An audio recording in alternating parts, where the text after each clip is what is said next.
به نام خدا با درود بیپایان تقدیم شما بینندگان ارجمند. In the name of God, endless greetings to you, dear viewers, ladies and gentlemen, Persian speakers, or anyone who loves the sweet and beautiful Persian language. Wherever you are in the world, please accept my deepest respect and warmest regards. Continuing from the first session of interpreting the Masnavi, we're diving back into the beautiful insights flowing from Rumi's curious and searching mind to see how he invites us into his thoughts this time. If you missed the first part, you can find it in this playlist, and for those who watched it, I hope my explanations there made it clear that we try to offer a brief interpretation of the Masnavi every day. So basically, I want to share with you some texts that I write late at night on my Telegram channel. If you're interested in joining us there, you can use the link above or the one below this video to follow the discussions. Now, let's get into the second verse from the first book of the Masnavi, where Rumi says, "They cut me from the reed bed. Men and women have cried out in my lament." What I've gathered from my limited understanding of this beautiful verse, which really takes us deep into Rumi's beliefs, is this. They cut the reed from the reed bed. The world began with an ancient wound, a wound called separation. Rumi, in this verse, tells the first human pain through the voice of the reed. A root torn from its familiar soil, now every breath it takes is a cry of longing. The reed's song isn't just a tune, it's spoken from deep sorrow. The song rises from the pain of being cut, not from joy. The reed's wail echoes a universal pain. Men and women, without even knowing why, join in harmony, because every human heart in some way knows what it's like to feel lost and apart. We're all travelers who've drifted away from our origin, from meaning, from that first home. Peace was obvious there. We were separated. The crying of the reed is the silent voice of us humans.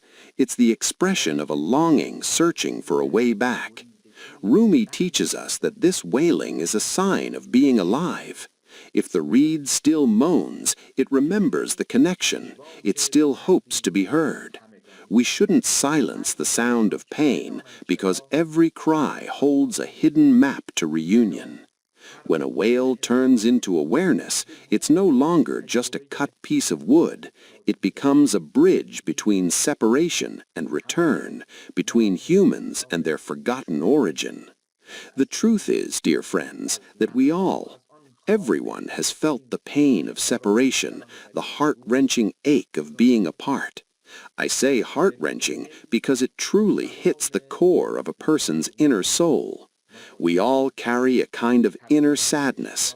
At those final moments of solitude, every person has a longing inside. It's this very longing that sets people on their path. Just look at how many different streams of thought and diverse beliefs have come and gone throughout human history. How many religions have been formed, how many myths created, how many schools of thought emerged. They're all inviting us to what? To reach a union, a connection, like we're all thirsty and searching for water. We go around, they invite us, saying, take a sip, enjoy it.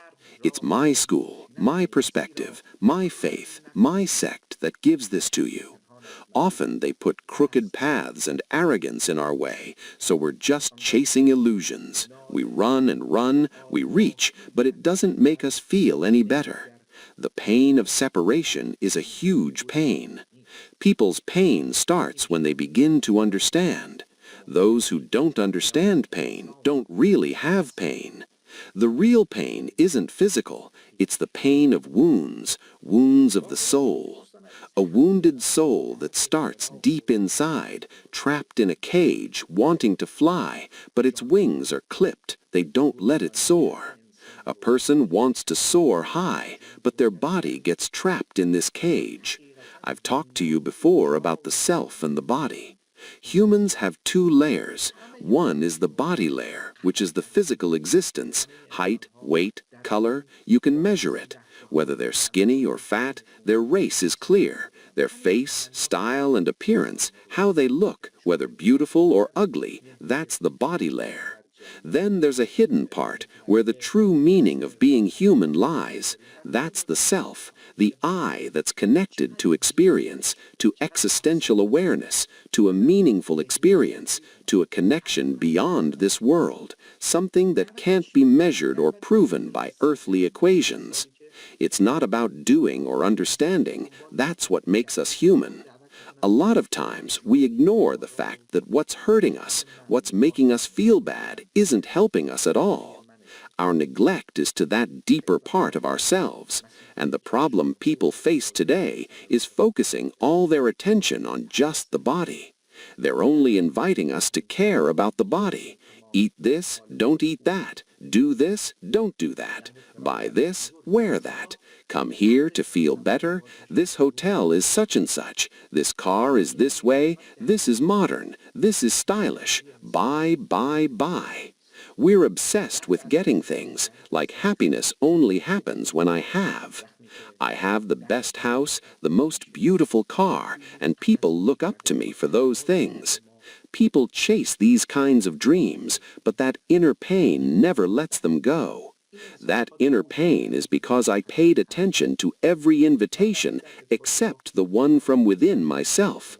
I looked at every temptation except the inner scream inside me that rises from my true self.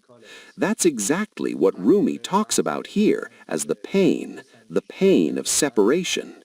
In a way, Rumi is warning us that you won't find peace unless you look inside yourself. And that's what we are separated from. We humans are so caught up in this body, dear friends. We're all so stuck in this physical form. We've gotten caught up in chasing, competing, and running around so much that, unfortunately, we never took any time or chance to clear out the dust inside us, to polish it, smooth it out, and make it gentle. That's why people get so aggressive. That's why humans attack each other like wolves.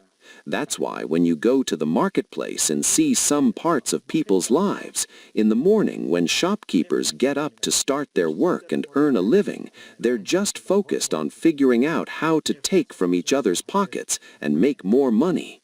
They're no longer the kind of honest shopkeepers who were friends of God. It's all about profit. For what? For the money in the bank. The more I have, the more I want to eat, buy, wear, pose, and stand tall. Then I realize I have everything except one thing. I'm not okay inside. Inside there's a scream telling me to let go, but I won't let go because I've shut the door tight, locked it up. That inside part isn't connected. When that connection's broken, this separation, this pain comes from being cut off from that true place we talked about in the first session. It's locked up here.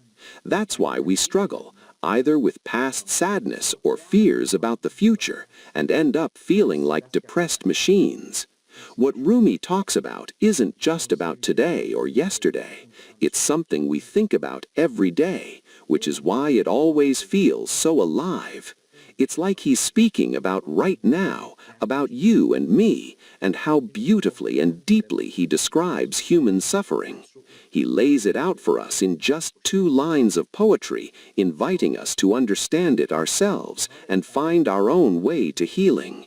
Like when he says, "They've cut me off from the reed bed, and in my wailing people have groaned."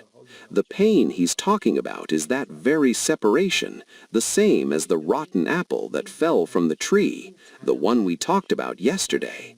It's spoiled, it's decayed, it's no longer good. It's messed up, that stinky smell is bothering you. You can't fix it with designer clothes or modern perfumes and colognes. That smell comes from inside you, from those dirty bites you took, from the unfair games you played to knock out your opponent. You keep running to make that pain feel better, forgetting about me. That's why the scream won't leave you alone, even though you have everything. The anxiety won't leave your head, no matter how nice your bed or house is. With soft pillows and mattresses, rest very, very peacefully. But at night, in that same bed, you can't fall asleep easily because you're caught up in the loud chaos of the world we live in, dear friends. This world is full of suffering, and there's no escape unless we turn to that locked part, our own inner world, with the keys that greats like Rumi have placed along our path.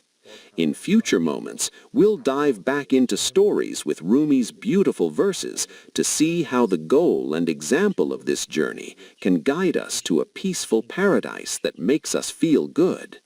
I wish you all the best in life. If you're interested, definitely check out the channel. Follow along for posts interpreting Rumi's verses shared with you every evening. Thanks a lot for spreading the word about this channel to anyone interested. I really appreciate it. Wherever you are, wishing you all the best.